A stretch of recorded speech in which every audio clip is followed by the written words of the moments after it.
લખતર મામલતદાર કચેરી ખાતે સંકલન સમિતિની બેઠક યોજાઈ. લખતર ખાતે સંકલન સમિતિની બેઠક મળી હતી.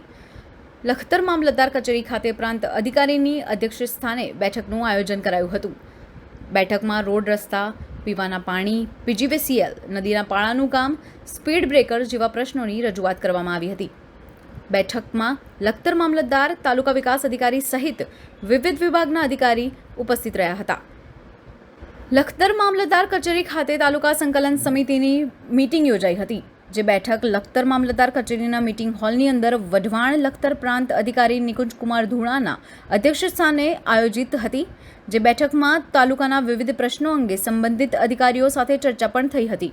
જેમાં પદાધિકારીઓ દ્વારા રજૂ થયેલા પ્રશ્નો લખતર તાલુકાના વડેખણ ગામે પીવાના પાણીની સમસ્યાઓ, ઢાંકી ગામે ઉમઈ નદીના પાળાનું કામ કરવા, લખતર શિયાળી દરવાજા પાસે નવા સીસી રોડની અધૂરી કામગીરી, લખતર સહયોગ વિદ્યાલય પાસે જાહેર રોડ ઉપર ટીસી ફિટ કરેલ હોય જગ્યાએ ફિટ કરવું, નર્મદા કેનાલની અંદર ઝાડી ઝાંખરા સાફ સફાઈ કરીને કેનાલની બાજુમાં રોડ ઉપરથી કચરો ભરાવા જેવા પ્રશ્નો ગાજ્યા હતા. જ્યારે ધારાસભ્ય તરફથી બિનઅધિકૃત ગેરરીતિ બાબતનું કામ ચલાવ આકારણી બિલમાં ખોટી રકમવાળું બિલ આપવા બાબત, વિઠ્ઠલગઢ સામે Surendranagar Viramgam state highway Bharat petrol pump સામે ગતિ અવરોધક મૂકવા બાબત જેવા પ્રશ્નો પણ ઉઠ્યા હતા. જે બેઠકમાં અધ્યક્ષ સ્થાનેથી ઉપસ્થિત થયેલા પ્રશ્નો અંગે યોગ્ય કાર્યવાહી કરવા સૂચનાઓ આપવામાં આવી હતી.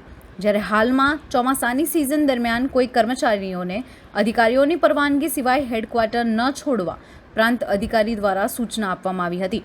જે સંકલન સમિતિની બેઠકમાં લખતર મામલતદાર આર પટેલ, લખતર તાલુકા વિકાસ અધિકારી શ્વેતાબેન ત્રિવેદી, જિલ્લા ભાજપ મહામંત્રી જયેશભાઈ પટેલ, લખતર તાલુકા પંચાયત પ્રમુખ વાસુદેવભાઈ પટેલ સહિત તાલુકાના વિવિધ વિભાગના અધિકારીઓ અને કર્મચારીઓ ઉપસ્થિત રહ્યા હતા.